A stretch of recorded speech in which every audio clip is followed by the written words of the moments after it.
Breaking news, this is not a drill, y'all. I can't believe this is actually happening. We just got this tweet from Shams, and I mean, just read it. Just read it for yourselves. Kyrie Irving has reached out to Lakers star LeBron James in an attempt to see if James would, now pause, break, what are we expecting to come next? A, see if he would like to team up in LA. B, see if he could come to Lakers. See if he could come to Dallas. See if LeBron would come to oh my God. Whew. What? No. No. And Kyrie's not even under contract in Dallas right now. He's a free agent, and he's trying to recruit to Dallas? What? Oh my goodness. Let me be the delusional Dallas Mavericks fan right now, okay? Give me my moment, because this is the only moment we're probably going to get for this offseason. Let's be honest.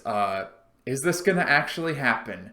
Probably not, okay? I'll just let me have my moment. Let all of us Mavs fans have our moment right now, because the likelihood of this happening, I mean, it's definitely less than 1% chance. I mean, if we had to get the odds on this right now, not very good odds. I would not bet on it. But hey, just a chance to imagine it. And here's the thing. With Shams reporting this is likely not some kind of fake news piece. This is a player, more than likely, whether it's Kyrie or someone else, that is putting this out there for the media to see, okay? Normally when Shams comes out with these reports, it's someone trying to push an agenda, some player anyways. I don't know who else has a motive here other than, I mean, let's think about this, okay? If Kyrie's the one pushing this out, it's him stating he definitely wants to stay in Dallas, and he's trying to get other stars, a third star player, to come there to play with the Mavs. Kyrie is more likely to end up on the Mavericks roster at the end of this offseason than he is the Lakers roster, at least the way things are working out right now. There's already been the reports that say the Lakers are not interested in Kyrie. That could all be smokescreen, but realistically, he's more likely to be in the Mavericks in the fall than in the Lakers. And that's not me being a delusional fan. That's just me saying it how it is. I pulled up the player contracts here on basketball-reference.com, showing some of the top players' contracts right here, the top paid contracts. I also pulled up the team payroll for the Mavericks and for the Lakers here. I made a video previously talking about what the Mavericks need to do this offseason. How getting LeBron James fits into that situation. Well, I mean, if you're getting LeBron, you're keeping Kyrie, because the report is that Kyrie wants LeBron in Dallas. So you take care of that item. And then a couple other items I mentioned is getting rid of the expensive contracts, which the only way a LeBron trade would work is if you're trading away the overpaid players, because otherwise financially it just doesn't work. So you take care of that item.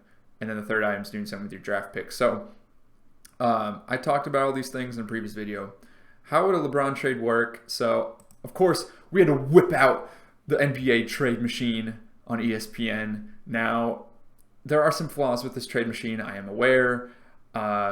In fact, it's actually showing the salaries for the 2022-2023 season. Technically, we are still in the 2022-2023 season as this news is being reported. However, we don't care about that. We're looking into next year's contracts.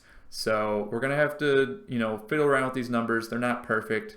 Technically, LeBron is not going to be getting paid $44.5 million next year. He's going to be getting paid $53 million. So that does change things a little bit. It's a little bit unfortunate. So again, fudging around with the numbers. Same with players like Tim Hardaway Jr. He's not going to be getting paid 19.6. He's going to be getting paid roughly, He's going to be getting paid 17.9. So not perfect, okay? Not perfect by any means.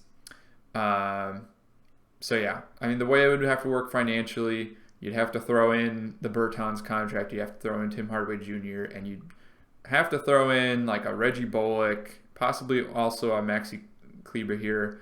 So if we just add him in, now it would probably say this trade, okay, it would still be successful. But anyways, financially, that's how you'd have to get to work, is to be able to throw in these bigger contracts. Now, let's take a step back because I am obviously very excited, but I'm sure some Mavs fans and just some NBA fans in general are going to be like, wait a second. In order to get LeBron in a trade, you're going to have to give up all these pieces. And this isn't just like end-of-the-bench type players.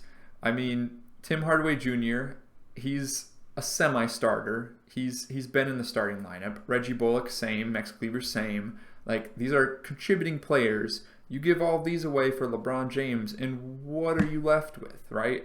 I mean, and realistically speaking, the Lakers are not just going to take a pile of garbage without some value. So you'd probably have to throw in either one or both of Josh Green and Jaden Hardy to make this work. Realistically, it would be Jaden Hardy because then you have Luka and Kyrie as your guards. Jaden Hardy was really only utilized when either one or both of Kyrie and Luka were out during this past season. So it would make sense to include Hardy as opposed to Green, where Green is a better fit currently with the star players that are available in Dallas. So I would think that Jaden Hardy would probably get thrown in there. Now, I mean, just looking at this here. So now you have no supporting cast. Yeah, that's the unfortunate part of it, is Dallas would have to give up a huge chunk of its supporting cast here without a whole lot in return. That being said, was this team really getting anywhere in the short term with these players without LeBron James? Because looking at what happened last season, granted, could it be a fluke? Maybe, maybe not. But you're not changing the coaching staff. You're not really, what other moves are going to be making this offseason, we have yet to see.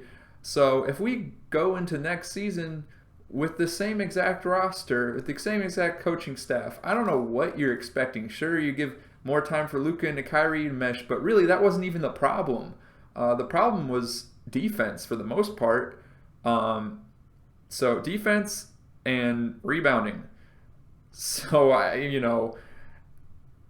not like it would matter anyways. LeBron James, you're trading for a 1, maybe 2-year rental for having LeBron on your team. And to be quite honest, I don't think this Mavs team was going to be contending for a championship in the short term anyway. So why not? Why not go for LeBron? I don't know, again, call me the delusional fan, but it kind of makes sense for the situation, right? This team's not doing anything short term. They're not contending for a championship. You add LeBron to your roster, at least it's a conversation. I know that, look, this is not 30-year-old LeBron. This is not 25-year-old LeBron. This is 38, going to be 39 next season year-old LeBron. Okay, I get it. You're not trading for a top 3 player in the league anymore. This is top 20, top 25. Fight with me in the comments on that if you will, but that's the truth of it. He's still a great player currently, don't get me wrong, but he's not leaving an impact out on the court like Giannis. The fact that this is even a topic of discussion is the most exciting thing to happen in a Dallas Mavericks offseason, and who knows how long. I mean, okay, this never happens. That's why I'm excited. Let us Mavs fans have our moment. It is nice to be on this side of trade rumors, and leave it at that. I'll just leave it at that.